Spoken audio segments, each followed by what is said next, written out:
Thank you for downloading another edition of the Saturday Drop-In podcast from Highland Hospital Radio. It's just Tom again here.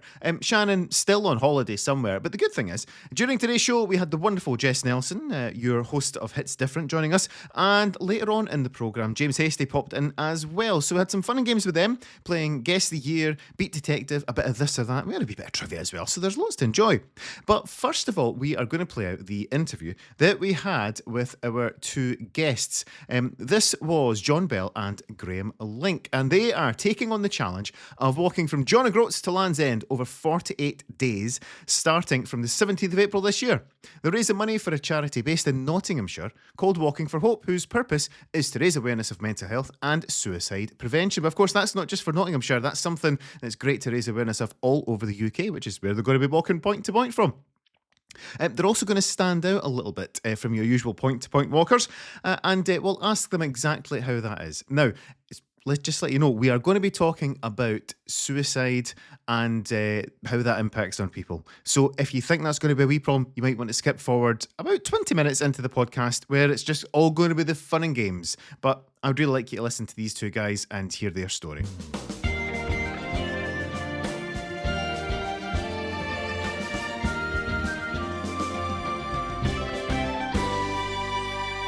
Thank you for having us, Tom. It's not a problem at all. Thank you, Tom. So tell me, you're going to do the walk from John O'Groats to Land's End. That's already in itself a significant journey. But tell us, John, you're adding an extra degree of complexity in it, in how you're dressing up, and also what you're carrying with you at the time. So why don't you tell the listeners how are people going to see you when you're coming through the Highlands? Well, yeah, you're not be able to miss me. I'll be dressed up in a bright red Deadpool suit. Red and black Deadpool suit. My son, who I lost 5.5 years ago, loved Deadpool, and I'll be carrying a bathtub top covered in rubber ducks, colourful rubber ducks. Unfortunately, bearing the names of lost loved ones to suicide. But it's about showing up. It's about putting one foot in front of the other. You won't be able to miss us coming. We'll have a great big massive flagpole that's also got the photos of these lost loved ones on the flag as well. Yeah, we've shared this picture of you with the bathtub and the flags and the ducks on our social media, so people get an idea. Because when I saw John's going to be carrying a bath, I assumed it was like on a shoulder or something, but you're actually wearing it. It's like a novelty pair of trousers, like a clown's pair of trousers almost. This bath, and it's all the different coloured ducks, as you say. There's it's sort of trying to make it a bit bright. Obviously, there's the element of these are people that are represented by it, but also having that in front of you as you're carrying that must be quite inspirational to keep going, that you're doing it for these people that you're carrying with you. Yeah, to be fair, I don't feel old doing a challenge if I haven't got the bathtub on me anymore. I've sort of adapted and become hyper focused when I'm carrying it, because I've carried this bathtub up and down mountains as well. Done Ben Nevis and Snowdon and several other sort of peaks throughout the UK. So it's just massively it's very significant for when people are struggling for me with mental health, because being able to put one foot in front of the other, despite the fact of how much we're carrying, and then the view's restricted as well. I've learned to adapt to walk with it, because you can't see where your next foot's going sometimes because of how I wear the bath.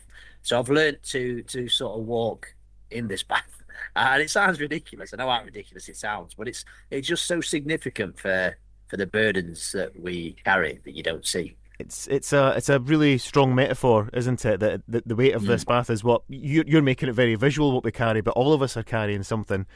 Why do you tell us that you're actually here to fundraise, and it's for a charity? It's called Walking for Hope, and this is a charity that you've set up, that you founded. Why do you tell us a little bit about the circumstances that led to you having to set up this charity? Well, back in 2020, 2020 July, unfortunately, I got a phone call that no parent ever wants to get, and I'm not going to go the story itself. I relive it every day, if I'm honest, and it wouldn't be fair for me to sort of tell other people's stories. I've got other children as well, and I'm public enough as it is. But unfortunately, my son made the decision that resulted in him losing his life, and he was only just 15 years old at the time. So, and this as a parent, absolutely breaks you.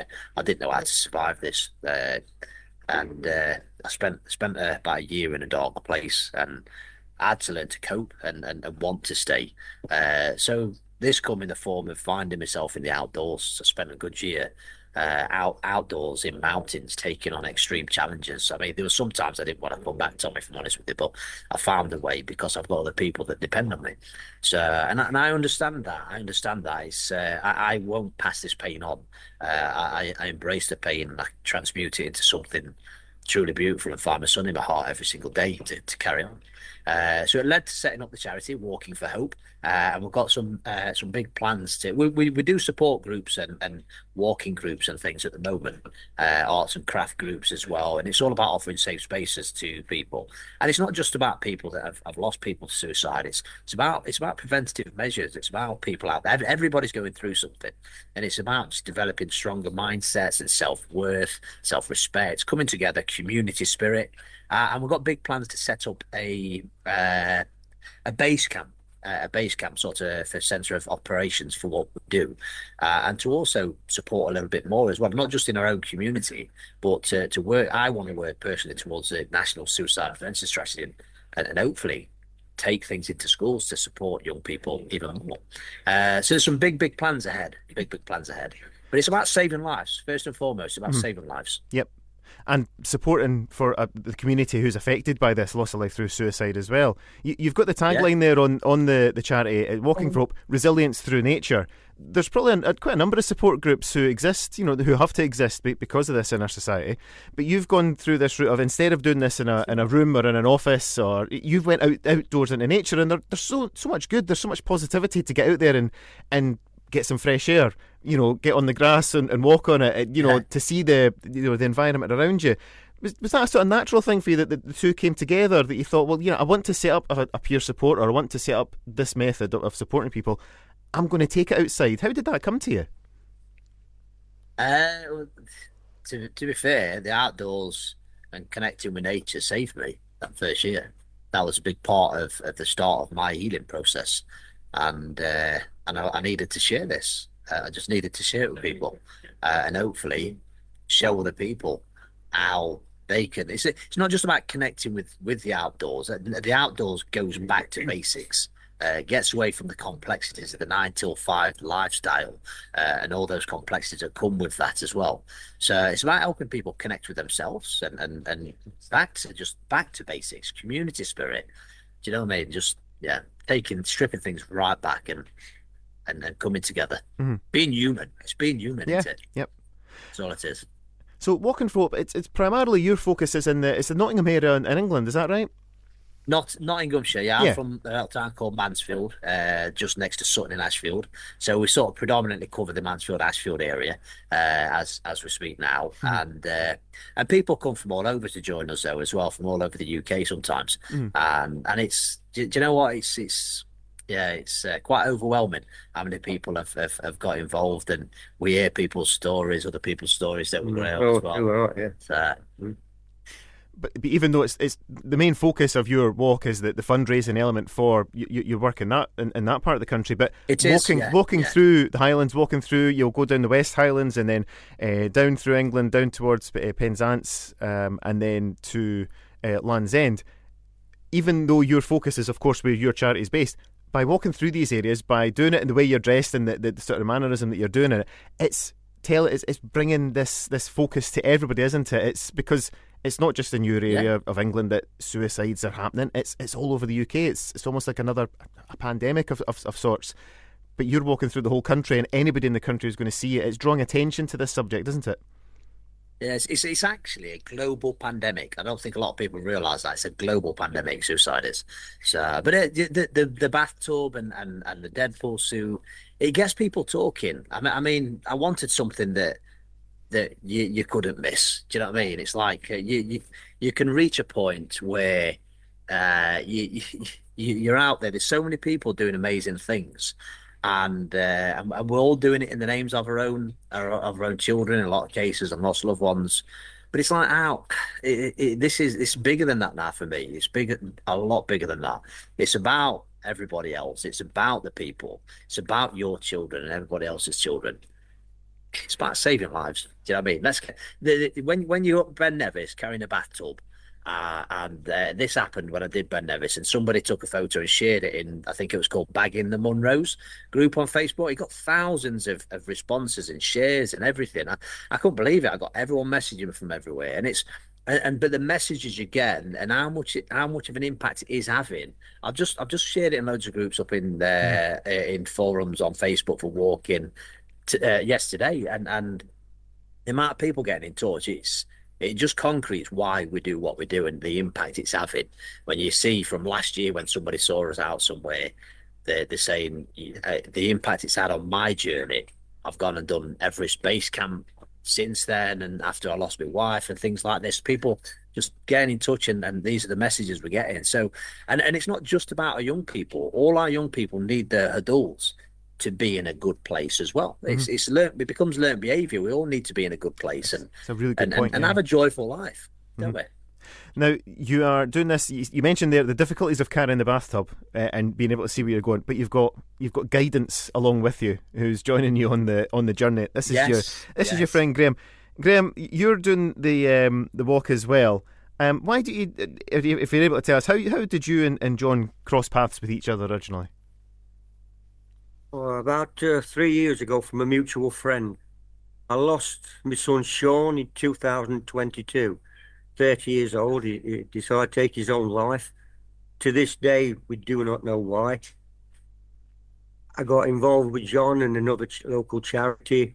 And from day one, basically, I didn't want any other family to go through what we've been through and actually still going through. It's hard to explain to you. It's every day. It's every day. The pain's there. But knowing I'm helping other people, it does make a big difference to me and my family. Mm-hmm. Doing this, it must be I quite will cathartic. Be going with John, doing the old 1,000 miles. We'll be wearing his red suit. I'll be the one at the back with the red face. Basically, trying to keep up with him. He'll be leaving me in the dust. Yeah. I've got you down here as an endurance athlete, Graham. Is that correct? Well, isn't it? It's got you down as an endurance athlete. Oh, his hearing's going a bit. I'm actually an old miner. Ah, right. I've had 38 years down a mine. Mm-hmm. I've got dust. I've got everything known to man you can get. Mm-hmm. But I'll keep going. Yes, I'm 68 years old, which John seems to tell everybody my age for some reason. I keep saying I'm fit. No, I'm actually an ex-cyclist. Well, I still am a cyclist. Mm-hmm. Most of my thing is done on a bike and half marathons, that sort of thing, which I've basically took up since we lost our son, Sean. Mm-hmm. I've just changed. Like I say, my son actually entered the London half marathon, which he didn't tell us. But when 2 months after I was told he had, so I entered it in his place. And to this day, my legs, I had to go back to London the week after to fetch my legs back. It was that. And I've just continued basically from there. And I'm 100% committed to supporting John. About 3 weeks ago, John decided to do a 100-mile walk around the local reservoir, which I joined him. I've still got the blisters to prove it. And some of my son's friends actually came and just had a feel of the bathtub to just do a couple of laps. And every one of them, which are the very fit lads, said, "That's enough. How do you do it, John?" Didn't they? They stood. I mean, there's no way I could lift it or carry it, I should say. I'm expecting him when we get probably to the Lake District, when he's had enough, and pass it over to me. And then we'll see who's 68 years old. I'm expecting it. But yes, it's due for... I've got to maintain my son's legacy. And hopefully nobody else can go through this. We've got to save lives, and I'm sure we will. 100%. Without a doubt, I certainly hope that's the case. But what we'll do, we'll take a wee pause for a moment. We're going to play a song. We always ask our guests to choose a song. Graham, I've got here that you've asked for some Maroon 5. It's a song called Memories. And if it's all right with you, we'll pop that on just now and take a wee break. Is that all right? Yes. No problem. We'll be back in just a moment's time with John and Graham.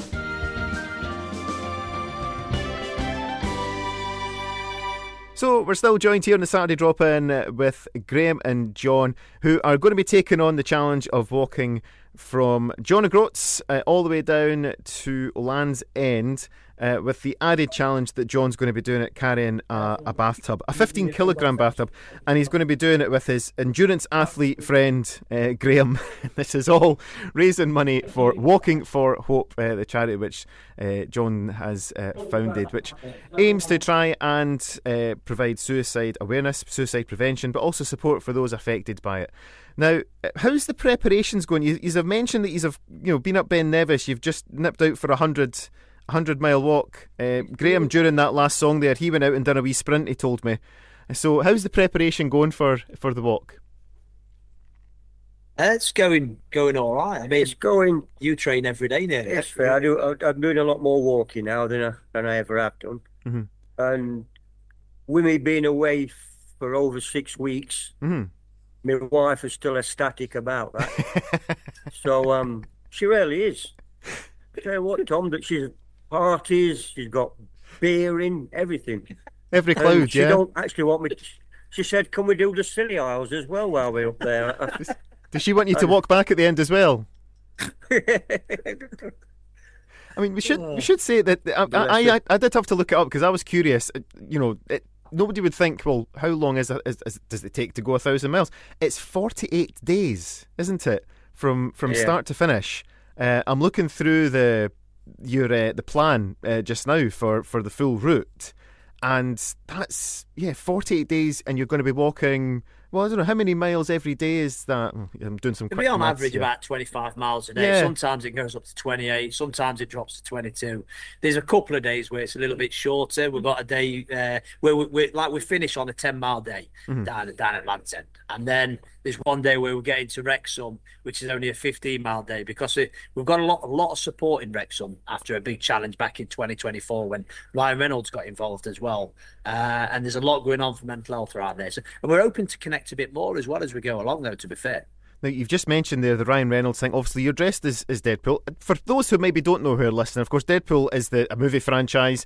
Ryan Reynolds plays the title character, and of course, they spend a lot of time in Wrexham these days because they're enjoying life of owning a football team.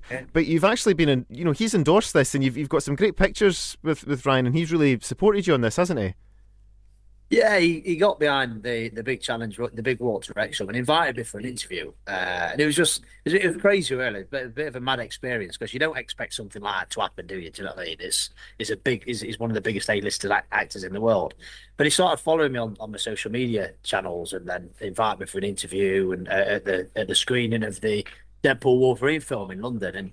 And this interview, I would put it together. The bloke's a marketing genius when you look into what he does. But when you look further into what he does so much for like sick children and children that need support and for young people. He puts a lot of effort back in. What he's done for the town of Wrexham is absolutely amazing. The community spirit there now, and not just in Rob McElhenney. Let's not take the heat off Rob McElhenney. But they're doing amazing things, absolutely amazing. For him to get behind what I did back then and to stay in touch as well. Do you know what I mean? It's just what an amazing guy to take time out of that sort of lifestyle and put back in. So yeah, do you know what? I'm a bit speechless with it, if I'm honest. Still a bit overwhelmed by it all. But it's just been an amazing journey for me, and I'd give everything up to have my son back. But what this means now, and how many people it is supporting because of everything we've done, and everybody that's got behind it. Let's not. Do you know what I mean? I don't like taking the credit for anything. All I have to do is turn up and put one foot in front of the other. And that's a phrase I like to say because I know how to do that. I don't need to have a set of rules in place. I just know how to show up and never give up on myself. And that's what I want to do, to continue to inspire others. So that's when you get into the middle of May is when you get into Wrexham. So that's definitely one of the days you're looking forward to. When you've looked at the route and you've mapped it out, is there days that I don't want to put the fear in, but is there days where there's a bit of climbing involved there? Have you looked at a route to try and get it as flat as possible, or have you looked at trying to get the shortest route possible? How do you go about planning one of these? Well, we're going to be doing the Great Glen Way and the West Island Way. And my good friend Andy is chairman of trustees. He's he's done all the planning behind the scenes for this and put a lot of time into it. And he said to me not long back that there's a section on the West Island Way where you might need to take a rope and put it round your waist and round a tree because it's slightly narrow, and if you slip with the bathtub on, you got a little drop.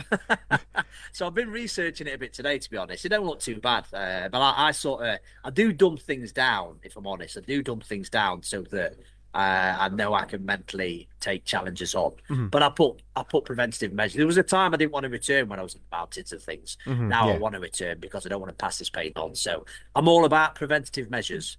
I will survive it. I will make it. I'll do it. And with the support of this great man here, this great young man, 68-year-old young man, he'll smash it. And we'll raise the winners. Let's hope he doesn't want me to hold the rope and pull him up. Well, the thing is, Graham, the look. There's the Devil's Staircase or something. Isn't That's there, right, yeah. On the West Island Way. I've been looking at it today a bit. But, when you talked about needing a rope, I've been out of the bath. I've done loads of scrambles and stuff. It's part of what I do now. It makes me feel alive, and I love it. I love it. And this is the first time I've heard about the rope. That's exactly what I was thinking, because I saw the look on Graham's face there when you talked about the rope. I was like, Graham's clearly not been given that briefing before now. Yeah. Well, gents, it's just the event itself is already an incredible challenge, and the fact that you're going to do it, and you're going to smash it, there's no doubt about it. The cause that you're doing it for, how you managed to, as you say, keep putting one foot in front of the other with what you've been affected by in your life is phenomenal. It's really inspirational. I'm sure that people will be listening and they'll be wanting to, maybe they can come along and see you on certain days as you're doing it. They can walk along for a wee bit, meet you at an end point or something, I'm sure, and offer some support and cheer you on. And of course, donate to a really worthwhile cause. I'll just read out the thing here so that people know. If you go to Walking for Hope, so it's the number 4, walkingforhope.org, you can find out all about the charity itself. You can then click on the link to the great walk. And it says 1,000 miles for hope. It's got a great picture of you dressed as Deadpool, looking very fit and healthy, I must say. The AI's done you well there, but it's got AI. We've benefited from it as well here. Don't worry. It's got all the details about it, and it's got the full route breakdown. So why don't you have a look and see where it's passing by you? Certainly, it's for Inverness. It is day 6, which is Wednesday, the 22nd of April, and there's no doubt about it, guys. I'd love to meet you. I think we'll come out and see you at Inverness Castle as you come in. I'll have a mug of tea waiting for you in a Highland Hospital radio mug, and it'd be great to have a quick catch up and chat with you if that's all right with you. Absolutely, I look forward to it, Tom. Really do. Well, John, Graham, it's been great to meet you today. We're going to finish with a song. John, you've actually got a song in mind that you wanted us to put on. Tell us about the song that we're going to finish off with. This song is my wife had it done. She was a singer when she was younger, and there's a beautiful song a lady called Mandy Fisher sung, and it's "Dancing in the Sky." And she sang. My wife sang it in a studio. She had recorded it in a studio of her singing there, and changed the wording slightly so it was more sort of about me and my son, and it's just a beautiful gift for Father's Day she did for me. And I lose track of time. I'm trying to think if it was last year or a year before, but it's just I was struggling to sort of pick a song when I was asked, and I've got that many songs in me. The last time I had to pick a song was for Jake's funeral when I was up till 4 a.m, but this one just come to me. I thought, you know what, let's have this one. My wife sung this for me, and it's just so apt. So let's put that on just now. Dancing in the Sky. Thank you so much, Graham and John. All the best, and we'll see you in April. Fantastic. Look forward to it, Tom. Thank you. John. Thank you, pal. So thanks very much to John and Graham for joining us there. It's a difficult one, of course, but we'll never shy away from the subject, and we'll try and break down as many taboos as we can. You can find out more about what they're doing at walkingforhope.org. If you've been affected by the interview, don't forget Samaritans are there 24 hours a day. You can call 116 123. Locally, we've got James Support Group, which you can reach out to at jamessupportgroup.org, and of course mikeysline.co.uk. Don't forget, folks, you're not on your own. You're here on the Saturday Drop-In, and we're here for you as well.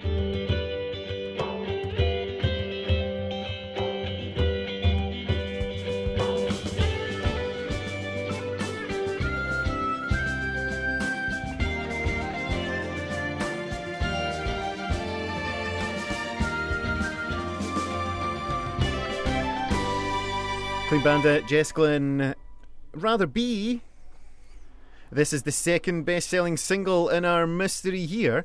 It was beaten to the title of top by Pharrell Williams and Happy. Jess, We love a good Pharrell Williams and Happy. See, here's the thing. We didn't play it. No, we didn't play it today, right? The reason I didn't play it in this as part of that, I didn't play the best-selling single of the year because I was assuming that somebody down at the children's unit would have picked it, because every week you've done your show so far, Pharrell Williams and Happy has been played. Exactly, yeah. So no Pharrell Williams today. Yeah, it is what it is. So yeah, that was Jess Glynn's first chart hits, and it would spend 90 weeks in the UK Top 100, for them being at the number 1 spot. So this is Guess the Year. We've got some clues coming up, which is going to point you to our mystery year. You can drop us an email, studio@hhr.scot, or check out on social media where you can drop us a wee message as well. Jess, what was going on in the world of television? In the top 3 most watched television programmes of the year are live sport from this summer's big tournament, the final one of the 5th series of the Great British Bake Off. Place number 4 won 3.51 million viewers to BBC One. Sorry, I should have put some punctuation in the script. I'm sorry. The Bake Off placed number 4, 13.51 million viewers on BBC One. Sorry, that's my bad. Okay. Mackenzie Crook writes and directs the series Detectorists. Yeah, it's a weird word, yeah. Which debuts on BBC Two this year. Kids on CBeebies pay their first visit to the Furchester Hotel. The series is set in the half-star Furchester Hotel, owned and managed by the Furchester Fuzz family, with staff including Elmo and Cookie and the Cookie Monster. We used to watch that. It's so good. Having debuted a year earlier, the last episode or ITV series Splash is broadcast. In the show, celebrities competed against each other, performing dives in order to impress a judging panel and the viewing public. The series consisted of heats where 2 celebrities from each would go into the semi-finals, and then followed by a live final on successive Saturdays. Never really watched Splash. Wasn't really my I'm just my a bit thing. confused. Yeah, no, there's a lot going on there. Now, normally we would do a Born In this year, so here's a big clue. I've got nobody from Born In this year. In fact, I should have sent you the link to the website that we use, and you could have told me if you recognised any of it. It was all YouTube star, I probably TikTok star. Well, I didn't, so there was no Born In this year. Nobody was born this Nobody year. was born this year. No one at all. I'll give you some movies. How does that sound? Or do you want? Well, what do you want? Do you want news this year or movies in this year? Which would you like me to read out? Do you want to do the movies and I'll do the news? I want to do the movies. Right, I'll do the news then. The final of 888,246 handmade poppies are planted in the grounds of the Tower of London to commemorate each of the British and colonial soldiers who died during the First World War in this year. The poppies would later be sold for £25 each, with the funds raised split between 6 different service charities.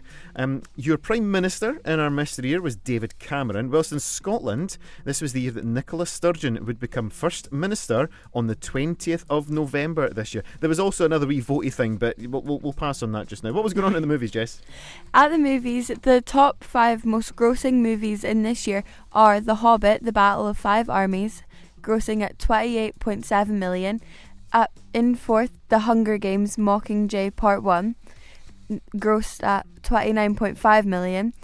Number 3, The Inbetweeners 2, grossed at 33.3 million. At number 2, The Dawn of the Planet of the Apes, grossed at 33.7 million. And your number 1 in this year was the Lego Movie, grossing at 33.8 million. Everything is awesome. What a good film that is. Right, the reason is usually we'd have sport in there somewhere. I'm going to do sport now, but sport's going to give it away, okay? Because this was a massive year for sport, okay? Team GB equals its best medal performance at the Winter Olympics in Sochi in our mystery year. The English team tops the medal table at this year's Commonwealth Games held in Glasgow. And a stunning extra-time strike by substitute Mario Götze seals a 1-0 win for Germany over Argentina in the FIFA Men's World Cup held in Rio de Janeiro. If that doesn't give it away, then nothing will. We'll have another song just to finish it off, though, just in case you haven't managed to get it. We've got some Ed Sheeran now. Ed Sheeran has the biggest selling album of the year in our mystery year. The album was, well, X, symbol, multiply. Symbol X. Symbol X, which grossed 1.68 million copies. Here is the lead single from the album. Released on the 7th of April in our mystery year, it reached number 1 in the singles chart. It's Sing. Sing, Ed Sheeran, and I think he's got a whole host of other people on there. I think Pharrell Williams is in there, actually. Well, maybe we are having Pharrell Williams. Get away from Pharrell Williams on this station, can't we? Here. So this was Guess the Year. Did you guess the year? We've had a couple of messages into the studio. To the Hasties, yes, we got your WhatsApp, we've got your emails, it's all good, it's all in hand. Your song's coming up in the second hour because we've already played some of him. So, you know, there's rules. You know there's rules. And we've had a couple of years in. Jess, you got the year right away, I think, so why don't you tell us what is our mystery year this week?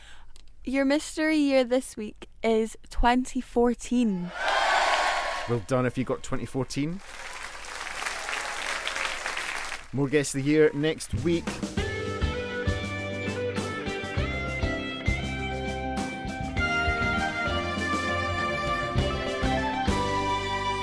The time it is right now is we're going to stop by the NHS Highland Coffee Corner. This is when we take a little bit of time during the Saturday drop-in to have a look at what's happening in your NHS Highland community and pass on any news and information. Now, we've seen in the news just recently, across the whole of the UK, but there's been quite an outbreak down south as well, is meningitis. Which seems to be making quite an unwelcome return. Don't forget that the vaccination scheme, which is in operation across the NHS Highland area for meningitis, and indeed all the vaccinations that are available. Vaccines are effective and rigorously tested and monitored. With regards to at a young age, 2 doses of the MMR vaccine provide 95% protection against measles. The meningitis outbreak as well. Just a reminder on the things to look out for when it comes to meningitis.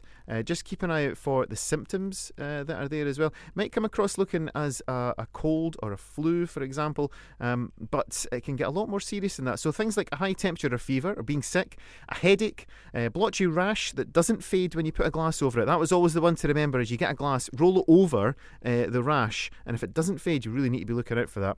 A stiff neck or a dislike of bright lights, drowsiness or unresponsiveness, seizures or fits.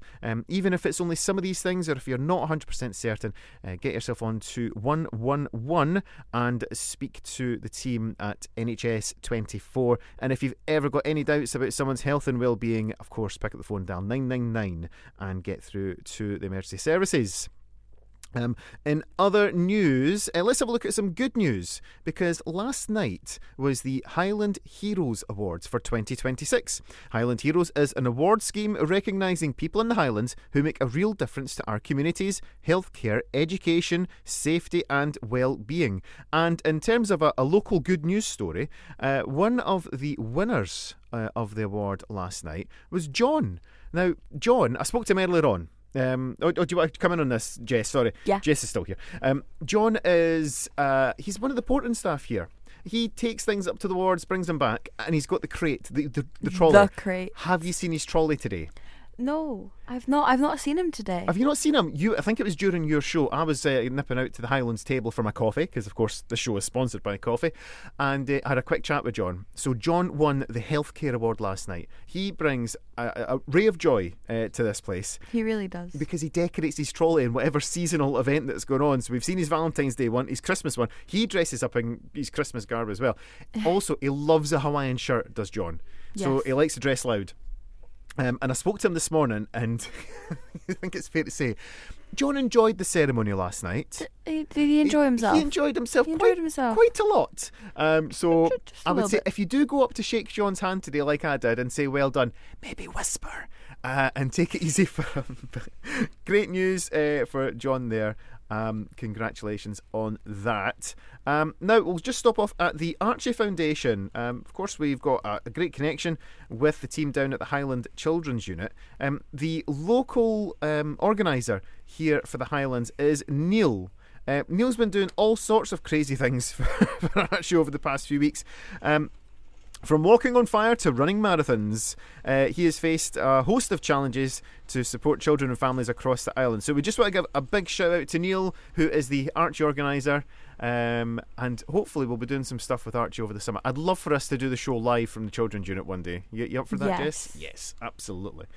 So that's your NHS Island Coffee Corner for this week. Look after yourself, folks. The best place to get some help and support is, of course, NHS Inform.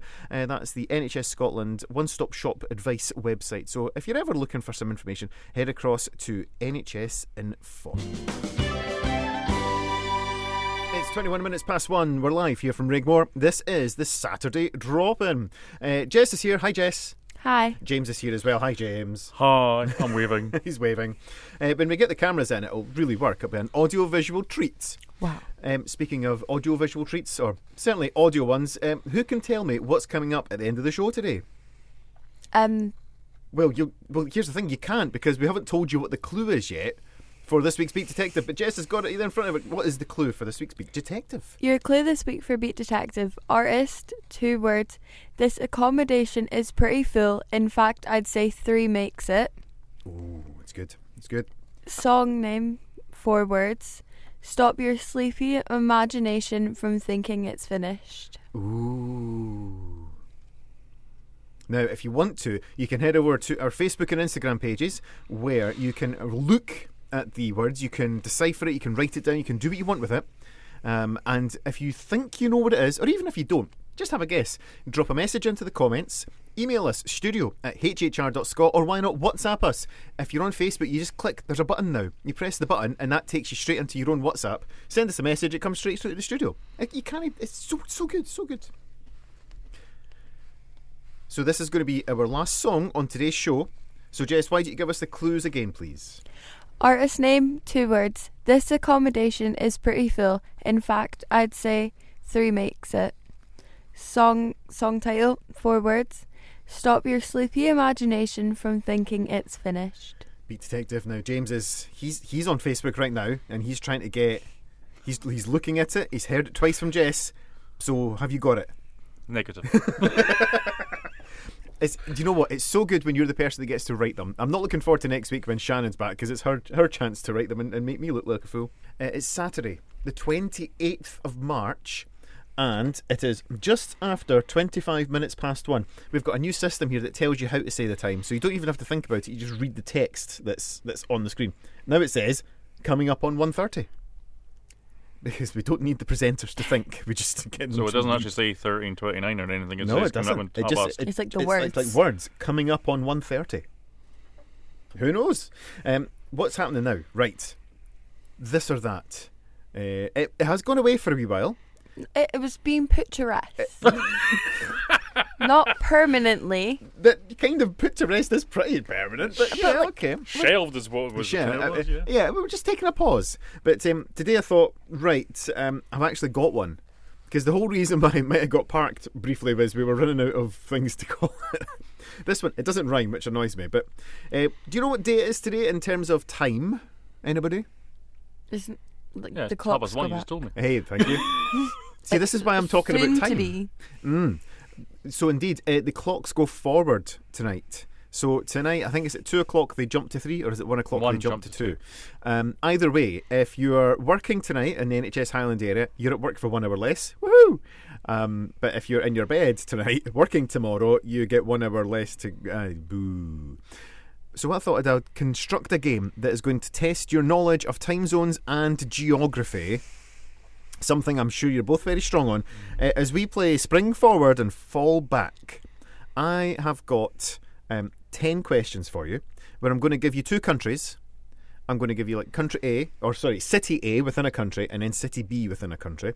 And you're going to tell me, do you need to spring forward or fall back? As in, is the time zone before or after it? So you kind of need to know where this place is in the world. I'm so glad Shannon's not here. We have to explain to her what it was first of all. You know what I mean? Well, hey, listen, this might still have to happen. All right, okay. I'll give you a nice easy one to start with, right?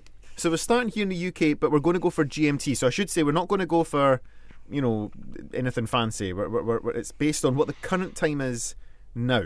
Right, Because okay. it's not British summertime yet. It's not British summertime until tonight. So as of right now, I'm going to give you Zone A, then you go to B, and you decide, are we going forwards or backwards in time? okay. All right. Easy enough? Yeah. You'll get it. So here's the first one. I'll better put down who gets it right and who gets it. But because you need to have scores. You can't have fun unless you're having Are scores. you making yeah? a spreadsheet on air? You better believe I'm making a spreadsheet on air. What makes you think? Look, there's the spreadsheet. It's there. See? So we're starting off GMT, Universal Time. That's here right now, Greenwich Mean Time. And we're going to take a journey to Casablanca in Morocco. So is Casablanca in Morocco, are they ahead of us? So that's spring. So are they 1 hour ahead, for example? Or are they 1 hour behind? I should say it's always a difference. I've not got any that are the same. All right? So it's either spring or fall. Fall. Spring. So we've got one spring, one. Excellent. I love it when you disagree with each other. Morocco is +1 hours to UTC, so the correct answer was spring. So Jess is right. Yeah. Right. And James was wrong. Does that mean we are now 1 hour forward? Is that why? No, see, I was going to do that, but then Oh, it I got see. quite. It meant that we were kind of always. It was you would always need to spring. Basically, it'd be very difficult to fall back now. Trust me, the gameplay works like this. So I'm going to jump completely elsewhere. Okay. So we're leaving Casablanca, Morocco, and we're jumping to Helsinki in Finland. So you're now in Helsinki in Finland. Okay. Okay. Mm-hmm. And your next country or next city is Minsk in Belarus. So try and picture, where is Helsinki in Finland? Where is Minsk? And I'm asking you, are we going to spring forward or are we going to fall back? Fall. We've got a fall from James. That's 2 falls from him. Spring. Jess is going to... Are you just basically whatever James says, you're going to go against it? No. Well done, Jess, because Minsk in Belarus is... Well, Helsinki is 2 hours ahead of Universal Time, GMT, and Minsk in Belarus is +3. So you're quite correct. You would spring forward. Next up, let's jump to somewhere quite topical at the moment. We're going to go to Tehran in Iran. That's where you are right now. Interesting place to be. You might be looking out the Strait of Hormuz for all we know. In Tehran, Iran just now. Tehran, Iran. Do. That's not cool. No. I want you to go to Cairo in Egypt. So you need to have a think about where is Tehran in the world and where is Cairo in the world. And are we going to Fall spring back. forward or fall back? Jess has jumped straight in with a fall. You can go I'm with going to that, have to by go the fall way. as well because, yeah, I reckon it's fall as well. So Tehran in Iran, just to be, their own wee people, they're 3.5 hours ahead 3.5. of GMT. Cairo in Egypt is only 2 hours ahead. So you were quite correct to fall back. Well done. You are both correct. It's currently 3-1 to Jess. Next up, we're going to have some nice friendly neighbours, because everybody needs good neighbours. So we're going to start off in Mumbai in India, and our next destination is Lahore in Pakistan. Mumbai to Lahore. Are you going to have to spring forward or fall back? You're going to go from Mumbai to Lahore. Do you spring forward or do you fall back? Spring forwards. Jess has sprung forward. I'm going to go James. for fall back again. You're going to go for fall back again. He's clawed one back on you, Jess. You're quite correct to fall back. Mumbai in India is 5.5 hours ahead of GMT. Lahore in Pakistan is only 5. They are 30 minutes apart from each other, even though they are absolutely in line with each other in terms of lines of latitude. Sometimes you can have a wee neighbourly dispute and you just have a different time just for the sake of having a different time. This may come up a few more times during our geography lesson here. He's putting them really close together. You see that? You better believe it, yeah. Yes. Next up, we're going to go to Brisbane in Australia. Dude. That was not funny. That wasn't even Australian. Yes. That was not Australian. No, but I was doing Crush. Was Crush Australian? Yeah, but you were trying Yeah, to but- sound Australian and you weren't. I was Welsh. no. Well, do you know all accents lead back to Welsh? I don't know. Brisbane, Australia. G'day. There you go. All right, okay. I'm not Still going to don't do sound any. Australian. But by the way, I am doing no more accents after this because I'd like to broadcast some more. So we go from Brisbane, Australia to Manila in the Philippines. Brisbane, Australia to Manila in the Philippines. Do you need to spring forward or fall back? Back. Fall. So Fall, James yes. went fall. Spring. Jess, what are you doing? You're going for a spring. Mm-hmm. Oh, the score now is 3-all. Jess, you've lost your lead. Yeah, Brisbane in Australia is 9 hours ahead of GMT, and Manila in the Philippines is 8. So you're quite correct to fall back. Next up, we're going to stay in Australia, but jump across to Canberra. Canberra, Australia, the capital of Australia, in fact. And we're going to go to the capital of Auckland, New Zealand. So if I'm going from Canberra Spring. to Auckland, do I winter, spring, summer, or fall? Spring. Spring. I'm doing some live editing here. So you've both gone for spring? Yeah, yeah. And you'd be right to do that. So you've kept it. It's 4-all now. Yes, Canberra in Australia is plus 11. Okay, so they're even different. Even though they're only just next to Brisbane, they're a completely different time zone. Auckland is plus 13, so you would have to spring forward to go from there to there. Right, here's the thing. I know you were asking about this earlier. We're going to stay in Auckland this time. All right. So you're still in Auckland, New Zealand. Honolulu, Hawaii. Do you need to spring forward or fall back? Fall back. Oh, Jess is meant for fall back. James is in deep thought here. I don't even know where either Just- of these are. Jess has just guessed. That's there. And I'm gonna have to go for fallback as well. Actually. You're going to go for fall back as well. Well, I'll give you some thoughts on this, okay? Yeah. Because there's actually only 1 hour difference between them.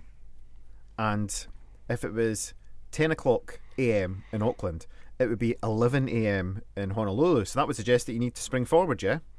Yeah. But it's vice versa. Except Hawaii's on the other side of the international date line, so no matter what happens, you're always going to fall back. So, yous were both right. Yous both Okay. went for fall. Well done. Yous didn't know yous were both right, but yous were both right. So we've went round the globe now. I'm going to go to Toronto in Canada. Okay? Toronto, Canada, and we're in Panama is your next country. So from Toronto to Panama. Toronto, Canada to Panama. Where's Panama? Panama is pretty much a straight line down from Toronto. So that's no help whatsoever, is it? Nope. Spring forward. Jess has went for spring. Oh, I'll make it. I'll go fallback. But Oh, he's went for fall, has he? So Toronto is just to make it different. 4 hours behind. I don't know. I'm just guessing at this point.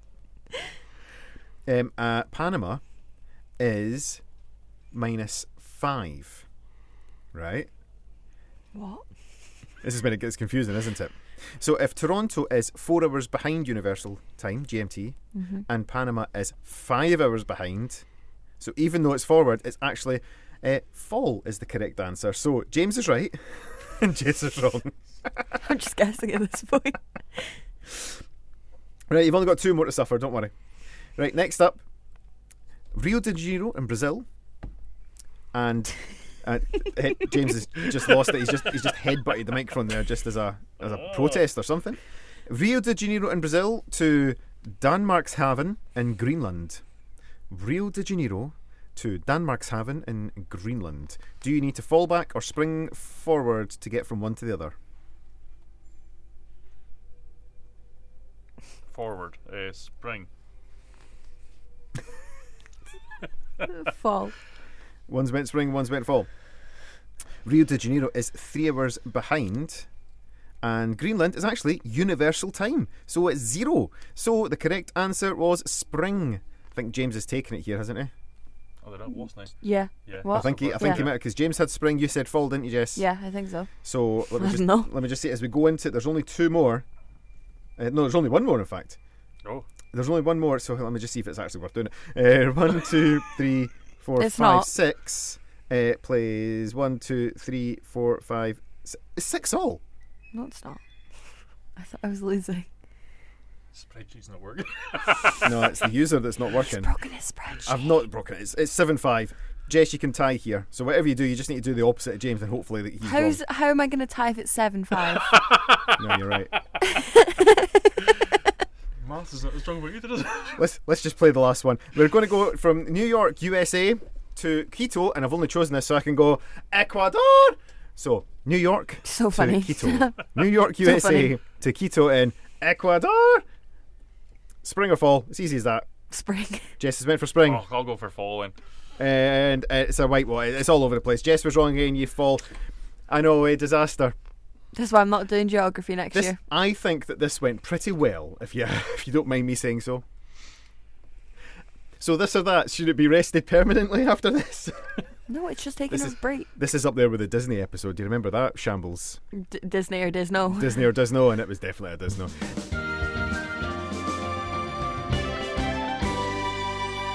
Hey, rock and roll, shawaddy waddy here on Highland Hospital Radio. I was saying to James, do you know, that makes me think of a particular show. Right, okay. And the show is Gladiators.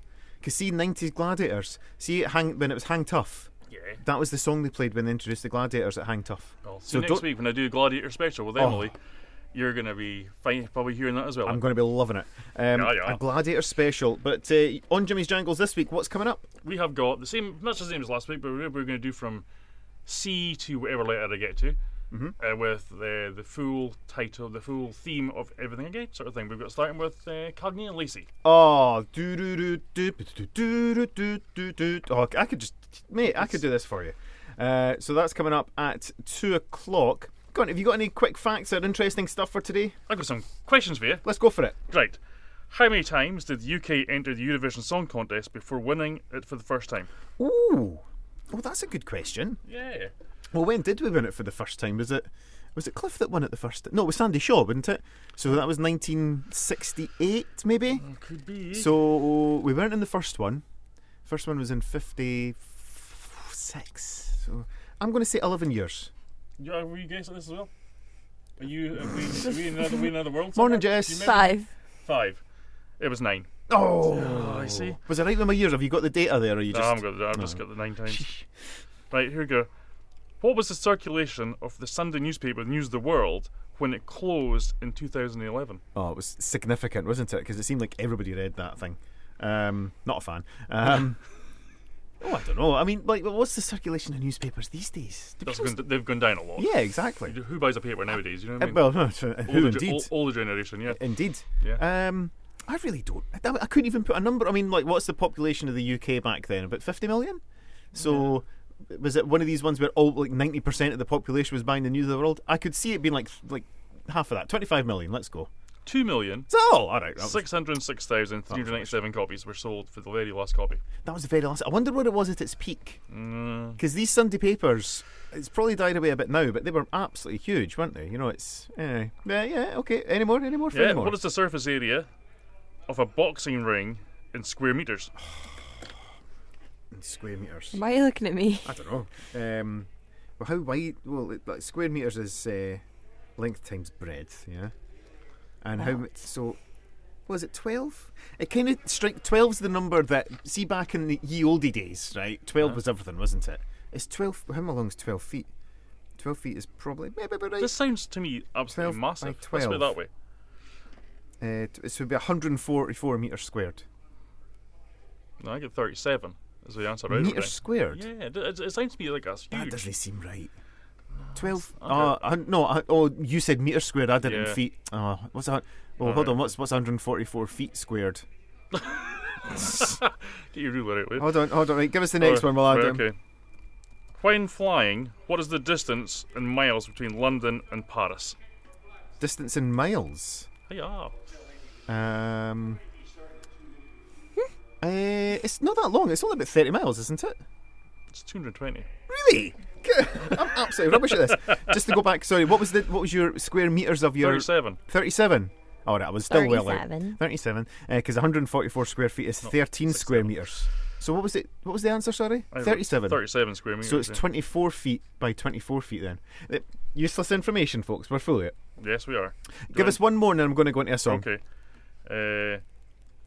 What is the top speed of a garden nail? Sorry, a garden snail. A garden nail. A garden snail A garden nail's 0. in miles per hour. The top speed in miles per hour of a garden snail. It's snail, not even going to register 1 mile per hour, is it?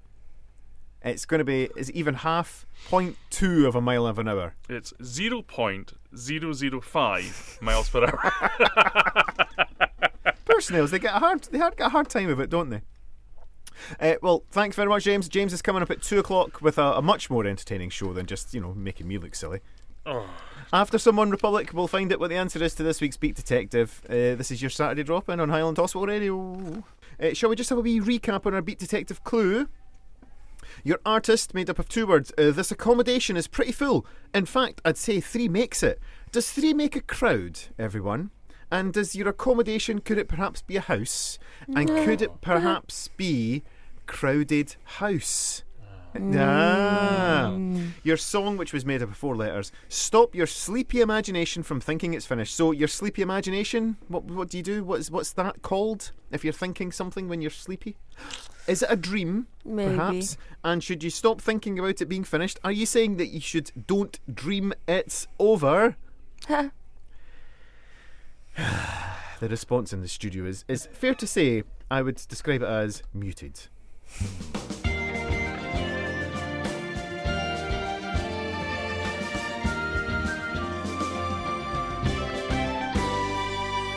So there you are, another Saturday drop-in for you here on Highland Hospital Radio. Thanks for joining us. Now, I just want to go over the numbers again. If you are feeling down, if you feel things are getting on top of you, if you're having some thoughts that you just shouldn't be having, folks, get yourself onto the Samaritans. Call 116 123 at any time. If you want to speak to somebody local, we've got James's support group and we've got Mikey's line. Do a quick wee Google search, you can get through to them. Also, if you go to the Highland Hospital Radio website, hhr.scot, and click on news, you will see all the links to all of these services.